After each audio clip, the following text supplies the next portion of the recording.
আপনাদের সন্দেশখালীর বাঘ যেদিন পুলিশ ধরলো, হাঁটতে হাঁটতে যাচ্ছে, সবার সামনে ভিক্টি সাইন দেখাচ্ছে, এরকম এরকম করতে করতে যাচ্ছে। ওরে বাবা, আমি তো ভাবলাম ভালো করে দেখতো। আমি আবার আমার অফিসের ছেলেগুলোকে বললাম, আরে দেখতো অলিম্পিকে গেছিল নাকি, গোল্ড মেডেল পেয়েছে কিনা।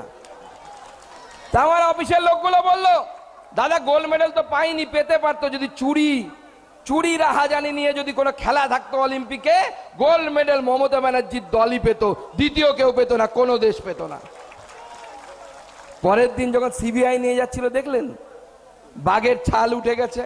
কিছু কুকুর থাকে না, ভুল করে ঘি খেয়ে ফেলে, সব লোম উঠে যায়। কি কুকুর বলে? ঘেও কুকুর বলে। তো প্রথম দিন ছিল বাঘ, আর যেদিন সিবিআই ধরলো, ঘেও কুকুরের মতো মিউ মিউ করতে করতে করতে করতে যাচ্ছে। কুকুরগুলোকে লাথি মারলে ক্যাও ক্যাও ক্যাও ক্যাও করে। সেদিন থেকে মনে হচ্ছিল শেখ শাহজাহান ক্যাও ক্যাও ক্যাও ক্যাও করছে। শুধু শেখ শাহজাহান নয়, এরকম অনেক নাম আছে। শুভেন্দু দা না কয়েকটা নাম বলেছে। আর একটা নাম বলে দিচ্ছি, দক্ষিণ 24 পরগনার জাহাঙ্গীর। আপনাদের মিনাখায় নাকি তৃণমূলের একটা ভয়ঙ্কর নেতা আছে, আয়ুব হোসেন গাজী। কি নাম? আমি লোককে জিজ্ঞেস করলাম, লোকজন বলছে আয়ুব হোসেন গাজী। সেই বেটা আরো বড় পাজি, নামে গাজী কিন্তু কাজে হচ্ছে বেটা বড় পাজি। এই নামটাও লিস্টে আনতে হবে, তাই তো? শুভেন্দু আর একটা নাম বলছে, বাসন্তীর রাজা গাজী। ঠিক তো? ঠিক নাম বলেছে তো?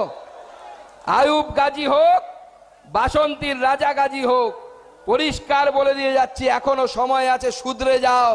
সিবিআই ইডি ধরলে পরে কিন্তু এমন শুধরাবে, আর বাইরে বেরোতে পারবে না, সারা জীবনের মতো চালান হয়ে যাবে, প্যাকেট হয়ে চলে যাবে। আজকে ফ্রিতে রেশন নাকি দিদি দিচ্ছে, মঞ্চের উপর দাঁড়িয়ে মিথ্যে কথা বলছে। তবে আজকে বাংলার মানুষেরা খুব আরামে আছে, খুব আনন্দে আছে।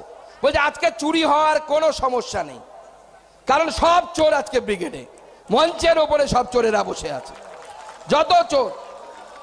কালকে সাংবাদিকরা বলছে, আমাকে জিজ্ঞেস করেছে, দাদা ঐতিহাসিক সভা নাকি হতে চলেছে। বলে কেন? বলে মঞ্চের ভেতর দিয়ে নাকি র্যাম্প বানিয়েছে, মাঠের ভেতরে র্যাম্প মানে যেখানে ফ্যাশন শো হয়। তাই ভাবলাম অভিষেক বাবু একটু জিম টিম করে বডি কমিয়েছেন, একটু ওয়েট কমিয়েছেন। আগে আমার মতোই মোটা ছোটা ছিল, এখন একটু কম করেছে। পাশে হাঁটবে মিমি, নুসরত। আমি ভাবলাম দারুণ, আপনাদের সাংসদ ভারত র্যাম্প শো হবে, ভালো ফ্যাশন শো হবে, ঐতিহাসিক সভা হবে। আমি বলে হ্যাঁ ঐতিহাসিক তো।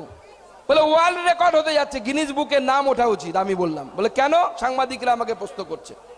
বলছে মঞ্চের উপরে এত চোর একসাথে পৃথিবীর কোথাও দেখা যায় না, এই বিরল দৃশ্য।